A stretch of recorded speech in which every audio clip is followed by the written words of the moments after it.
اب ایک حدیث، اب یہ جو ہے وہ بھی صومی غد نویت من شہر رمضان.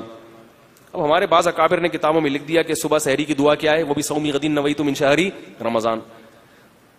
تو انہوں نے ویسے ہی لکھ دیا کہ عربی زبان میں نیت ہوگی، دل میں ہوگی تو برکت ہو جائے گی. تو اس کا دفاع کرنے کی کیا ضرورت ہے؟ یہ کون سی کوئی قرآن ہے، یہ حدیث ہے؟ ٹھیک ہے نا. اگر کوئی کہتا ہے یہ صحیح نہیں ہے، ثابت نہیں ہے، تو ہاں بھائی ثابت نہیں ہے. نیت دل کے ارادے کا نام ہے، اور اگر زبان سے بھی کوئی نیت کر لے تو سنت نہ سمجھے تو بدعت نہیں ہے. لیکن زبان سے بھی کرنی ہے تو منہ سے بولتے ہیں نا روزہ ہے آج میرا. اب بولتے بولنے کی ضرورت کیا ہے؟ جب صبح اٹھا ہے تو کیا کرنے کے لیے اٹھا ہے بھائی تو؟ لیکن آپ دیکھیں اس پہ بھی مناظرے ملیں گے آپ کو، وہ بھی صومی غد نویت کو ثابت کرنے کے لیے. چھوڑو، کیا ضرورت ہے ان فضول سی اتنی سی چیز کو لے کے آپ ایک بس ٹھیک ہے نہیں مانتا یار نہ مان، ہم کون سا یہ کوئی کون سے اسلام میں اس کی بہت بڑی اہمیت ہے. تو ایسا بھی ہوتا ہے.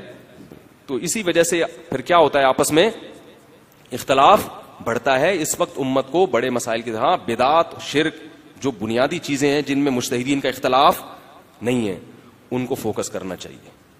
ان کو بھی محبت سے، تن سے نہیں.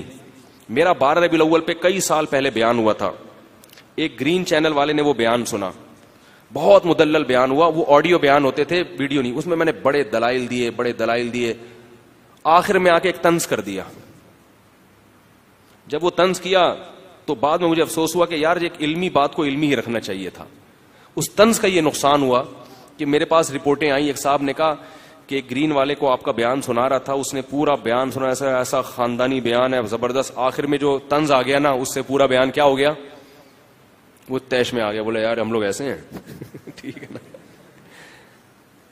تو بدعات کے خلاف کام ہونا چاہیے اور شرک کے خلاف کام ہو.